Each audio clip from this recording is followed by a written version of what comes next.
Նրան տապանում հյուրընկալել եմ ազգային ժողովրդավարական բևեռի խորհրդի անդամ Գևորգ Սաֆարյանին, պարոն Սաֆարյան, շնորհակալ եմ հրավերն ընդունելու համար։ Ես եմ շնորհակալ հրավերի համար։ Երեք Բաքվում պահվող գերիներից 4-ը վերադարձան եւ այս լուրը փաստորեն ոչ բոլորին ուրախացրեց, եղան մարդիկ, լրատվականներ, որոնք մատնանշեցին, թե իբր անհամարժեք փոխանակում է տեղի ունեցել մեր 4 պատանդների դիմաց մենք վերադարձրել ենք սիրիացի 2 վարձկանահաբեկիչների, այնինչ Հայաստանի վարչապետն այսօր պարզաբանեց, որ այդ երկու իրադարձությունները իրար հետ կապ չունեն։ Ամեն դեպքում, պարոն Սաֆարյան, ձեր կարծիքով ինքնին փաստն է կարևոր, որ գերիներ վերադարձան, թե արժե քննարկել, օրինակ, ինչի դիմաց Ալիևը գնաց այս քայլին, Ալիևյան ռեժիմը։ Իհարկե մենք պիտի հասկանանք, որ process-ները ունեն իրենց օրինաչափությունները, պատերազմը ունի իր օրինաչափությունը, գերիների փոխանակում հասկացությունը ունի իր օրինաչափությունը եւ մենք պիտի տեսնենք, թե արկա process-ները օրինաչափությունների մեջ են, թե օրինաչափությունից դուրս են։ Տվյալ պարագայում ուրեմն այո, տեղին են այն մոտեցումները, որ նախ առաջինը մենք գերի չենք հանձնել։ Մենք հանձնել ենք ահաբեկիչների։ Բայց կապ չունեն իրար հետ այդ իրադարձությունը։ Դա ասում է ընդհանրապես Նիկոլ Փաշինյանը։ Մենք շատ վաղուց կարծում չունենք այն վստահությունը Նիկոլ Փաշինյանի նկատմամբ, որ եթե ինքը ինչ-որ մի բան ասում է, ուրեմն դա այդպես է։ Ակնհայտ է, որ այդ երկու իրադարձությունը իրար հետ կապ ունեն եւ նույն ժամանակահատվածում են արվել։ Ինչ տեղի ունեցավ։ Նախ առաջինը Ադրբեջանը բարձրացրեց հարցը, որ Հայաստանը պիտի վերադարձնի այդ ահաբեկիչներին։ Եվ շատ կարճ ժամանակ անց Հայաստանը եւս մի անգամ կատարեց Ադրբեջանի պահանջը եւ վերադարձրեց ահաբեկիչներին։ Եվ եթե մենք ունենայինք իրավիճակ, որ Ադրբեջանը բոլոր գերիներին եւ պատանդներին ազատ արձակեր, եւ դրա դիմաց մենք ահաբեկիչներին ազատ արձակեինք, դա կլիներ համարժեք։ Սակայն եւ այստեղ նրբությունները պետք է տեսնել, թե ինչ կատարվեց։ Նախ հիշեցնեմ, որ այդ նոյեմբերի 9-ի տխրահռչակ փաստաթղթով, որտեղ պետք է լիներ գերիների փոխանակում բոլորը բոլորի դիմաց, Հայաստանը ոչ միայն բաց թողեց բոլոր գերիներին, Հայաստանը բաց թողեց ցմահ ազատազրկման դատապարտած անձանց, ովքեր որ ռազմական գործողություններից ոչ մի կապ չունեին։ Նրանք անցել էին շփման գիծը, մի պատանի հովվի սպանել էին եւ դատապարտվել էին ցմահ ազատազրկման։ Իսկ Ադրբեջանը մեր գերիներին եւ պատանդներին բաց չթողեց, հələ նորերին վերցրեց։ Եվ այսօր նորից մենք տեսնում ենք, որ մենք բաց ենք թողնում ահաբեկիչների եւ դրա դիմաց Ադրբեջանը ընդամենը 4 գերի, կարծեմ 2 գերի եւ 2 պատանդ է ազատ արձակում։ Բայց այստեղ նրբությունը ինչու՞մ է կայանում։ Մենք բաց ենք թողել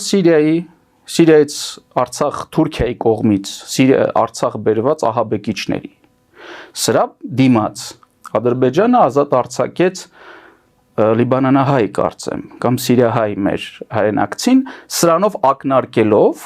որ նաև Հայաստանի կողմից են կռվել ահաբեկիչներ։ Սա էր ակնարկը։ Սակայն այդ անձինք ահաբեկիչներ չէին, նրանք եկել են իրենց հայրենիքը պաշտպանելու։ Ինչպես Արցախյան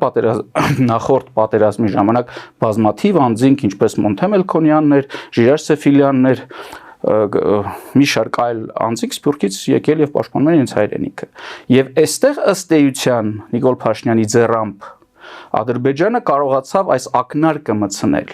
որ դուք եք ահաբեկիչ, հա, օտարերկրյա վարձկան բաց թողնում, մենք էլ։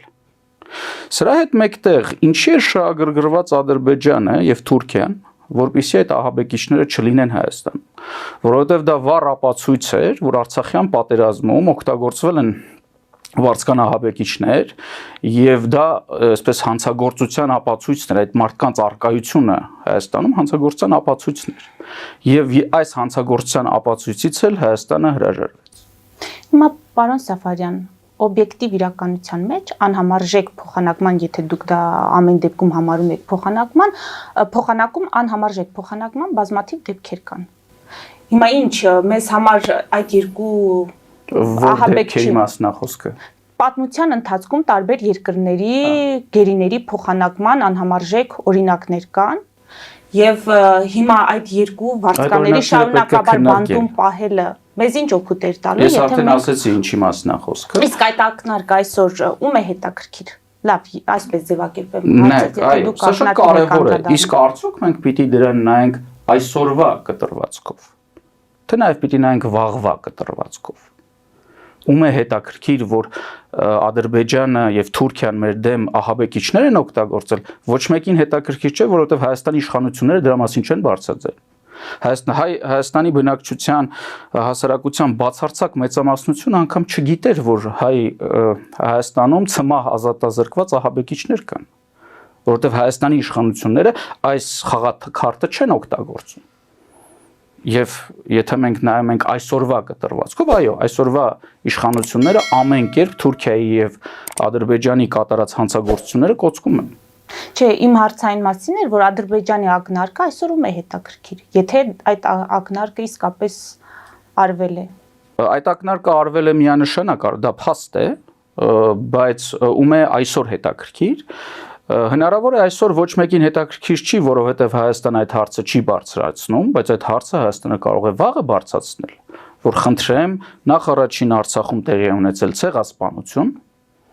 հիշեցնեմ, որ սրա մասին անգամ բարձրաձայնել էին ցեղասպանագետների միջազգային ֆորում, կարծեմ այդպես է կոչվում, նրանք հստակ ձևակերպել էին, որ Արցախում տեղի ունեցողը հանդիսացել է ցեղասպանություն։ Եվ այդ ցեղասպանության գործընթացում ուղիղ մասնակցություն է ունեցել Թուրքիան, եւ Թուրքիան հազարավոր վարձկան ահաբեկիչների է տեղափոխել Արցախի տարածք եւ որոնք մասնակցել են այդ ցեղասպանությանը եւ այս ամենից Հայաստանը ըստ էության հրաժարվում է։ Չպետք է հրաժարվեր, այսինքն եթե պատկերացնենք, որ դուք եք իշխանության։ Իհարկե, ոչ միայն սրանից չի կարելի հրաժարվել, այլ այս խաղաթուղթը պետք է օգտագործել որպես ճնշման գործիք Ադրբեջանի եւ Թուրքիայի նկատմամբ, որպիսի միանգամից բոլոր գերիները եւ պատանդարված անձինք ազատ արձակվեն։ Եվ ասել, եթե դուք ուզում եք այս հարցը փակել, որ դուք Արցախ եք ներկրել ահաբեկիչների եւ նրանց միջոցով ցեղասպանություն եք իրականացրել, ապա բոլորին բաց թողեք, մենք այս երկուսին կթողենք։ Բայց մենք դա չենք անում։ Մենք ոչ միայն դա չենք անում, որովհետեւ պարտված կողմ ենք։ Այս շատ կարևոր հանգամանք է։ Նայեք, այդ թույլի քաղաքականությունը, որը տանում են այս իշխանությունները, տեսեք օրինակ ինչ արեց Ուկրաինան, որը ակնհայտորեն թույլ կողմն է ռուս-ուկրաինական պատերազմում եւ զգալիորեն կախված է Ամերիկայի աջակցությունից։ Սակայն Թրամփը խիստ անգամ ճնշումներ գործադրեց Զելենսկու նկատմամբ, փորձեց նրան նսեմացնել անգամ եւ այլն, սակայն Ուկրաինան չնահանջեց եւ ասաց, որ մենք տարածքային զիջումների չենք գնալու։ Եվ անգամ նման գործողություններից հետո ՄԱԿ-ում Ուկրաինայի ներկայացուցիչը շատ ուղիղ տեքստով ասաց, որ մոռացեք որևիցե տարածքային զիջում։ Թույլ կողմը, պարտվող կողմը, որը այսպես իր վերջին ճիքերով իր երկիրը պաշտպանում է եւ մեծ կախվածություն ունի Ամերիկայից, միևնույնն է չնահանջեց։ Իսկ մենք անընդհատ նահանջում ենք այն պարագայում, որ հայ-ադրբեջանական այսպես ուժային բալանսը եւ ռուս-ուկրաինական ուժային բալանսը անգամ համեմատական չի միմյանց։ Բայց մենք անընդհատ զիջում ենք եւ մենք պիտի հասկանանք, որ անընդհատ զիջելով նրա ախորժակը չի փակվելու։ Եվ մենք պիտի հիշենք Չարի վերջը ստեղծագործությունը Թումանյանը հենց այնպես չգրեց։ Դա հայոց պատմությունն էր եւ պատգամ էր հայ ժողովրդին, որ քանի դեռ դու ձագիդ տալիս ես, այսինքն զիջում ես, այդ աղվեսի ախորժակը չի փակվելու։ Աղվեսը ուզելու է ավելին։ Այս պարագայում սա հասկանալով մենք անընդհատ զիջում ենք, իմանալով, որ դրանից ախորժակը բացվում է։ Իսկ եթե տեղի ունենա ճանապարհների ապաշրջափակում, եթե թրիփը աշխատի, դուք էլի հավանական եք համարում ադրբեջանական ռազմական գործողությունների իրականացումը հարձակումը մեր սահմանների վրա։ Միանշանակ, այստեղ մենք զուգահեռներ ունենք 100 տարի առաջ տեղի ունեցած գործընթացների հետ։ Հիշեցնեմ, երբ որ ուրեմն տապալվեց Համիդի իշխանությունը, իսկ Համիդը կոտորում էր հայերի, ճնշում էր, ռեպրեսիաներ եւ այլն, բազմաթիվ հայեր սկսեցին խոսել, որ վերջ ավարտվեց, ամեն ինչ վերջացավ, երիտ թուրքերը սրանք ուրիշ թուրքեր են, նրանք եվրոպական, պարլամենտական արժեքներ ունեն, հիշեցնեմ, երիտ թուրքերը հայերին տվեցին պարլամենտական 12 աթոռ, Որովհետեւ մենք պատկերացնենք այս թռիչքը գավուրից ուրեմն падգամավոր թե այ ժողովրդը ինչ թռիչք ունեցավ։ Հիմա շատ է խոսվում Ադրբեջանից ներկրված բենզինի մասին։ Պատկերացրեք, որ Ադրբեջանը Հայաստանին անվճար նվիրեր 12 միլիոն վագոն բենզին։ Այդ թռիչքը այդպեսին էր։ Գավուրից падգամավոր։ Անցավ կարճ ժամանակ եւ երիտթ թուրքերը շատ ավելի լայնամասշտաբ կոտորեցին հայերին։ Եվ այստեղ մի զուգահեռ կա, երբ որ Անդրանիկին առաջարկեցին դառնալ падգամավոր, Անդրանիկն ասաց, սրանք նույն թուրքերն են եւ ես չեմ դառնա падգամավոր թուրքական։ Եվ այս դիրքորոշման հետևանքով կենթանի մնաց։ Զոհրաբը ի տարբերություն Անդրանիկի դարձավ երիտթ թուրքական падգամավոր եւ նույն երիտթ թուրքերը սպանեցին Զոհրաբին։ Եվ հիմա մենք ազգովի նույն երկընտրանքի առաջ ենք։ Կամ գտնվում ենք Անդրանիկի նման ողջամիտ եւ չենք հավատում դատարկախոսություններին ու ապրում ենք, կամ գտնվում ենք Զոհրաբի նման միամիտ, հավատում ենք դատարկախոսություններին եւ մեռնում ենք։ Թուրքիան եւ Ադրբեջանը որևիցե պատմական քաղաքական հնարավորություն բաց չեն թողնելու թուրքական աշխարհ ստեղծելու համար, իսկ Հայաստանը որպես պետություն այդ աշխարհի ճանապարհը փակում է։ Եվ այստեղ էական չէ, թե միջազգային իրավիճակն ինչպիսին է, ԱՄՆ-ն ինչ դերակատարում ունի աշխարհում։ Միանշանակ էական է, հենց սա է խնդիրը, որ պահին որ հարմար եղավ, որ պահին համաշխարհային ուրեմն գործընթացները թույլ տվեցին, օրինակ նայեք, մենք նկատի ունեմ փոփոխություն չկա աշխարհակաղակական իրավիճակի առումով։ Այս փոփոխությունները միակողմանի չեն, այդ փոփոխությունները լինում են պատմության ընթացքում անընդհատ։ Այսինքն այսօր մի փոփոխություն է, վաղը մի այլ։ Եվ ես հենց այդ օրինակն եմ բերում, կար օրինակ ուրեմն ԱՄՆ-ում Բայդենյան ուրեմն իշխանություն, որը ուներ որոշակի մոտեցումներ։ Եկավ Թրամփյան իշխանությունը, եւ Թրամփը ակնհայտորեն որպես բիզնեսմեն, ըստ էության դառել է բիզնեսմեն նախագահ։ Եվ ասում է եկեք առևտուր անենք։ Եվ ով ասեց, որ վաղը Թուրքիան այնպիսի առաջարկ չի անի, որ Թրամփը հրաժարվի Հայաստանին պաշտպանելուց։ Օրինակ Իրանի հետ կապված հարցերում։ Եվ ընդհակառակը, ասի բեր ես գրավեմ Հայաստանը եւ Իրանից դեպի Սևծով գնացող ճանապարհը փակեմ։ Եվ ով ասեց, որ Թրամփը սրան չի համաձայնվի։ Մենք պետք է հասկանանք, որ քաղաքական պաշտպանությունը ինքը հավերժական չէ։ Այսօր կա, վաղը այդ առևտուրը կարող է փոխվել։ Եվ քանի դեռ մենք ունենք հնարավորություն, իդեպ մենք անընդհատ առաջարկում ենք ժամանակին Բայդենյան ադմինիստրացիայի հետ աշխատել, կնքել պայմանագրեր, փաստաթղթեր, եւ ամենակարևորը ունենալ ռազմատեխնիկական աջակցություն։ Եվ քանի դեռ դու ունես այդ հարաբերությունները եւ օրինակ կարող ես զենք ներկրել, հետագայում եթե այդ հարաբերությունները փոխվեն, այդ զենքը մնում է քո մոտ։ Դու կարող ես իրեն կիրառել։ Այսինքն, եթե դու անընդհատ հույսը դնում ես օտարերկրյա քաղաքական պաշտպանության վրա, այդ քաղաքական պաշտպանությունը ինչ որ մի օր վերանալու է։ Եվ այդ դեպքում դու ինչ ես անելու։ Նորից դառնալու ես զոհ։ Պարոն Սաֆարյան, քանի որ Իրանին անդրադարձակ, հիմա ըստ էության ձեր վերլուծությունը ինչպիսին է, Իրանում ինչ է կատարվում, իրադարձությունների զարգացման ինչպիսի սցենարներ են հնարավոր, որոնցից պետք է մենք մտահոգվենք, զգուշանանք։ Իրանի դեսպանի հայտարարություններն են ըստ էության խնդրահարույց, դրանք ինչի մասին են, ինչ է ուզում ասել Իրանը Հայաստանին։ Իրանը որոշակի դժգոհություն ունի եւ թրիփի վերաբերյալ Եվ որոշակի դժգոհություն նաև դեսպանը հայտնեց Հայաստանում ուրեմն որոշակի ցույցեր թույլ տալու վերաբերյալ պետք է հստակ ձևակերպել Իրանի համար նրա դեսպանի համար որ Հայաստանում ով ուզի պիտի կարողանա ցույցեր անել եթե դա չի հակասում Հայաստանի օրենսդրությանը իսկ ինչ վերաբերվում է թրիփին ապա այստեղ խնդիր կա եթե Իրանը համոզված լինի որ Հայաստանը ունի այնպիսի ինքնիշխանություն որ իր տարածքը չի թույլ տա որ այլ օտար պետությունները կիրառեն Իրանի դեմ, ապա Իրանը որևիցե խնդիր չի ունենա։ Եվ Հայաստանը այդ ինքնիշխանությունը ունենալու համար կարող է նաև Իրանից աջակցություն ստանալ։ Օրինակ դիմելով Իրանին, ասել, որ գիտես ինչ օրինակ Արևմուտքը այսօր ինձ աջակցում է, Ֆրանսիան զենք է տալիս, ԱՄՆ-ն փող է տալիս եւ այլն։ Եվ եթե դու ինձ չաջակցես, վաղ թե ուշ ես նրանց ոչ ասել չեմ կարող։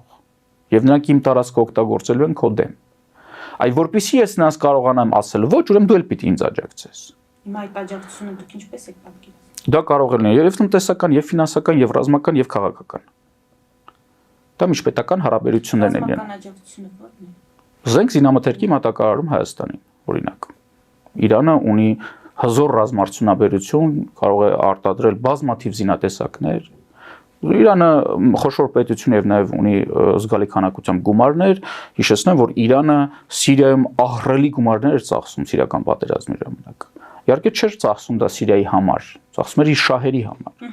Երբ որ դու իրեն դիմում ես այդ հարցով, որ գիտես ինչ սա քո շահից է բխում Հայաստանի ինքնիշխանությունը, նա նաեւ այստեղ կծախսի այդ գումարները կամ ռազմատեխնիկական աջակցություն կցուսաբերի։ Սակայն մենք դա չենք անում։ Ինչու՞, որովհետև մենք մեր իշխանությունները ամեն կետում փորձում են աշխարհին համոզել, որ մենք ինքնիշխան չենք, որովհետև թույլ պետությունը ինքնիշխան լինել չի կարող։ Պարոն Սաֆարյան, թրիփի հետ կապված վերջին բանակցություններով Արարատ Միրզոյան, Մարկո Ռուբիո, փաստաթղթում ընդգծվել է Հայաստանի ինքնիշխանությունն ու իրավազորությունը սահմանային եւ մաքսային գործողությունների նկատմամբ բացարձակ են եւ անքննելի։ Սա չի նշանակում ինքնիշխանության հաստատում։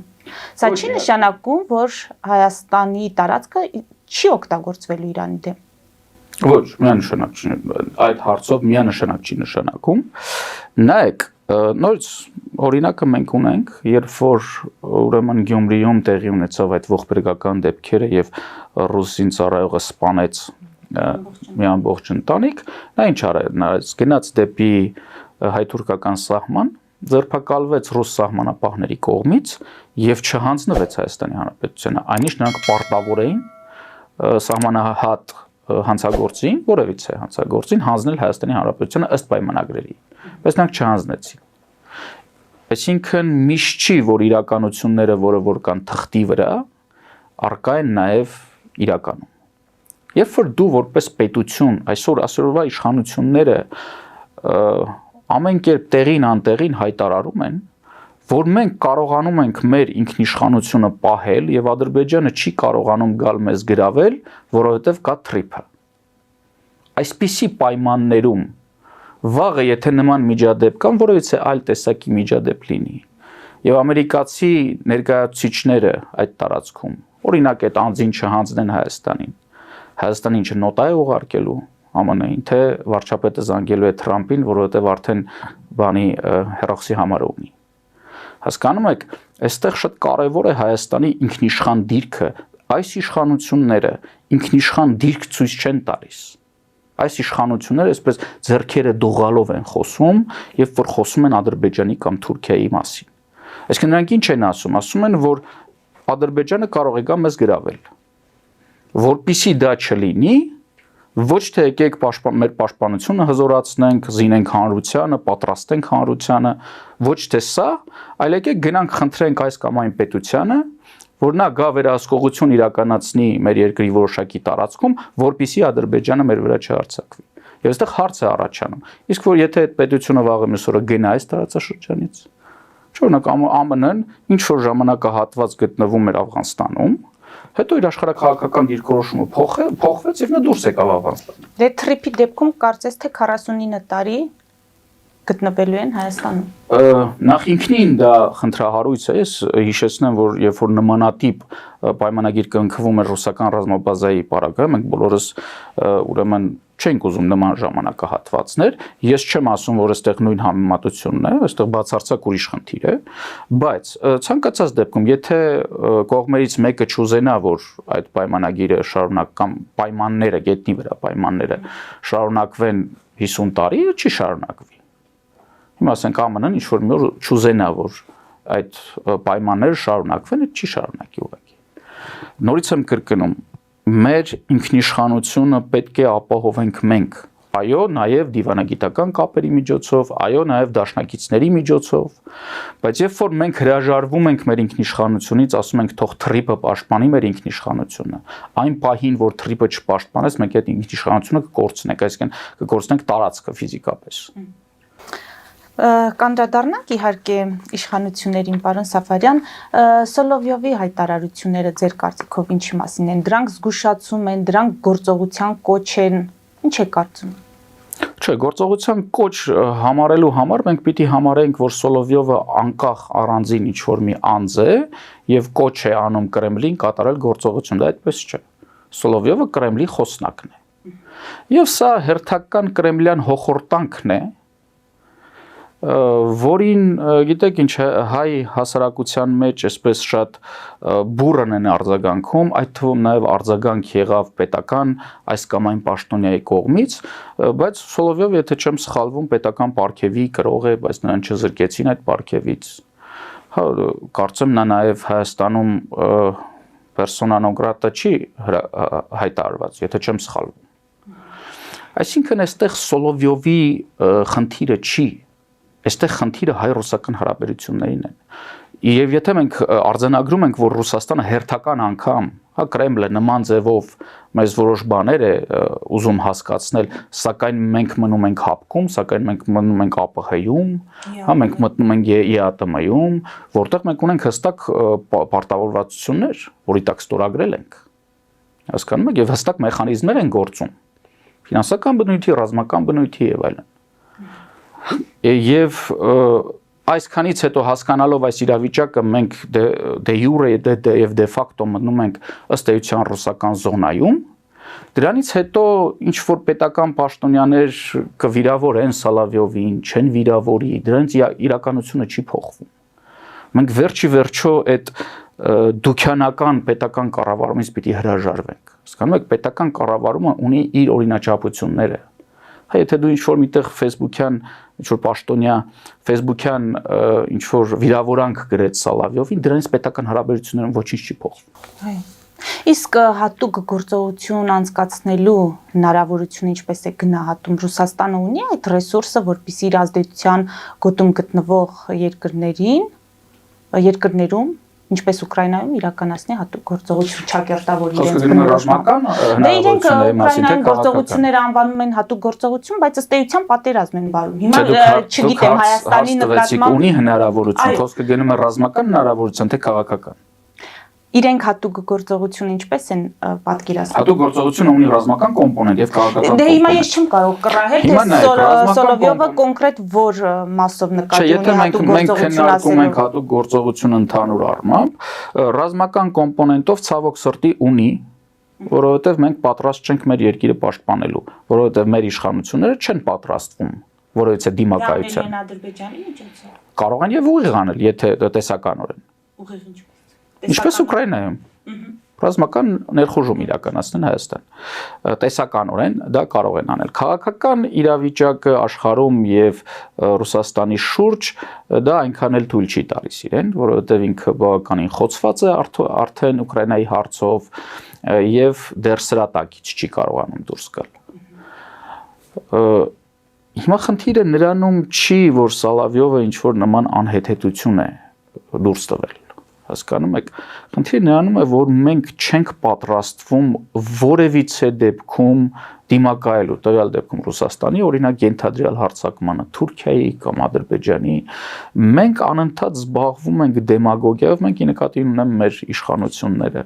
զբաղվում են դեմագոգիայով, կատարում են ահռելի ծախսեր, խնդրեմ վերջին օրերին տարածվում է, թե նրանք քանի միլիոն դրամների պարգևավճարներ են բաժանում իրենց մեծ ծախսեր են իրականացնում ինչ-որ ֆեստիվալներ եւ մարդկանց համար գեղեցիկ քող, հա, գեղեցիկ կյանքի քող ստեղծելու համար։ Եվ այս ամենի փոխարեն անհրաժեշտություն կար պատրաստվել դիմակայության, անհրաժեշտություն կար տնտեսության զարգացման, գիտության եւ կրթության զարգացման։ Մենք պիտի հասկանանք, որ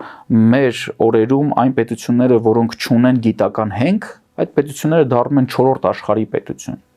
Եվ փոխանակ մենք այս գումարները ուղենք այս ամենին, արդեն իսկ ուրեմն տարածվում են խոսակցություններ, որ գիտությանը ուրեմն տրամադրվող բյուջեն կրճատվում է։ Այսպիսի իրավիճակում այնպիսի տպավորություն է, որ այս իշխանությունները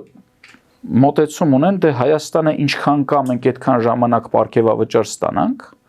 երբ որ Հայաստանը այլևս գոյություն չի ունենա, դե ոչինչ։ Մենք էլ կփախնենք, գնանք միտեղ կապրենք։ Իսկ քաղաքական դաշտում սրանով ամփոփենք, պարոն Սաֆարյան, կան ուժեր, որոնց իշխանության գալու դեպքում էականորեն տարբերվելու է քաղաքականությունը Հայաստանի շահերի տեսանկյունից։ Այսինքն այդ մարդիկ չեն լինելու նման Նիկոլ Փաշինյանի իշխանությանը, իսկապես պատրաստվելու են դիմակայության, պետության հզորացման, տնտեսության հզորացման։ Կան նայեք, ըստ էության ես չգիտեմ ովքեր են հայտ ներկայացրել։ Ունենք մեր ձևով, ունենք նախկին։ Հա, չէ, այդտեղ քննարկում չկա, այդտեղ քաղաքական դաշտ չկա։ Ունենք այլընտրանքային ուժ, իրենց հայտարարած ուժեր։ Նայեք, ունենք որոշակի հայտարարություններ, որոշ անձանց կամ փոքր խմբերի, ովքեր որ հայտարարել են, որ իրենք պատրաստ են ուրեմն մասնակցել ընտրություններին, վերցնել պետության ղեկը եւ այլն, բայց միանշանակ այդ մարդիկ պատրաստ չեն եւ այդ մարդիկ նաեւ չեն ներկայացնում ոչ այն թիմը, որը դա անելու է, ոչ այն ծրագրերը կամ գաղափարախոսական հենքը։ Որոշների մեջ շատ ազնիվ մարդիկ կան, շատ ունակ մարդիկ կան, որոշները ծպտյալ ուրեմն այս կամ այն ուժի ներկայացուցիչ են, բայց չեն ուզում դրա մասին ասել։ Ըստ էության պետք է հասկանալ, որ Հայաստանում քաղաքական դաշտ այդպես էլ չձևավորվեց, եւ քանի դեռ մենք ունենք ուզուրպացված մեդիա դաշտ, քաղաքական դաշտ չի ձևավորվելու,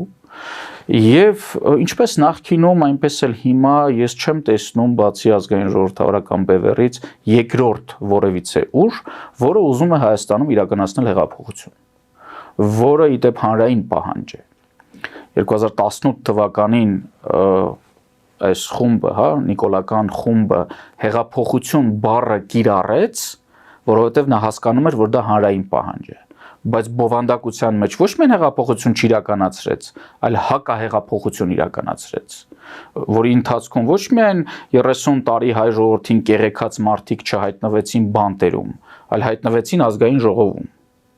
Եվ այսօր ազգային ժողովի ամբիոնից նրանք հայտարարում են, որ դուք թալանչիներ եք, դուք բանակն եք թալանել,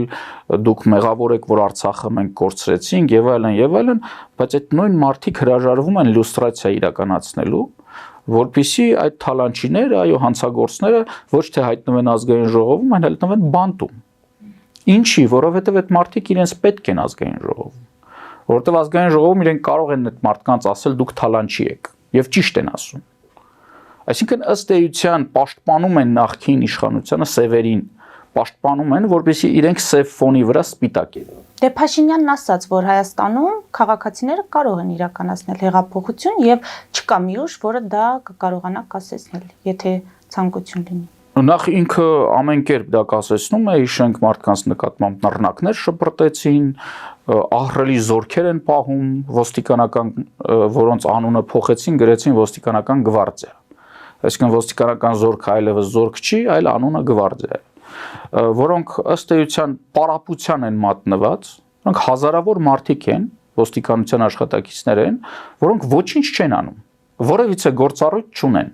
Իրենք նստած սպասում են, երբ որ իրենց հրաման կտան ցույց ծրել։ Կամ գնում են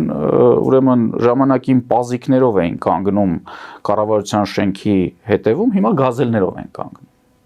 Պազիկների վրա գրված էր ոստիկանական զորքեր, գազելի վրա գրված է ոստիկանական գվարդիա, բայց նույն մարդիկ են։ Եվ ունեն մեկ գործառույթ՝ պաշտպանել իշխանությանը ամեն կերպ։ Եվ երբ որ Նիկոլ Փաշինյանը ասում է, որ խոչընդոտ չի լինի, բայց ոստիկանության զորքերը ինչ են մարդկանց վրա նռնակներ շպրտում, բայց դա խոչընդոտ չի։ Ինչ էր դա նշանակում, ով մեր դեմ դուրս գա, մենք նրա վրա նռնակ կշպրտենք։ Չէ՞ որ այդ մի փոքր խումբ մարդու վրա որևիցե խնդիր չկար, եթե պետք լիներ ցրել, հանգիստ կցրեին, բայց գործողության նպատակը վախ տարածելն էր, սպառնալիք տարածելն էր, որ եթե ժողովուրդը դուրս գա մեր դեմ, խնդրեմ մենք այսպիսի միջոցներ ունենք եւ կկիրառենք այդ միջոցները։ Շնորհակալ եմ։ Ես եմ շնորհակալ։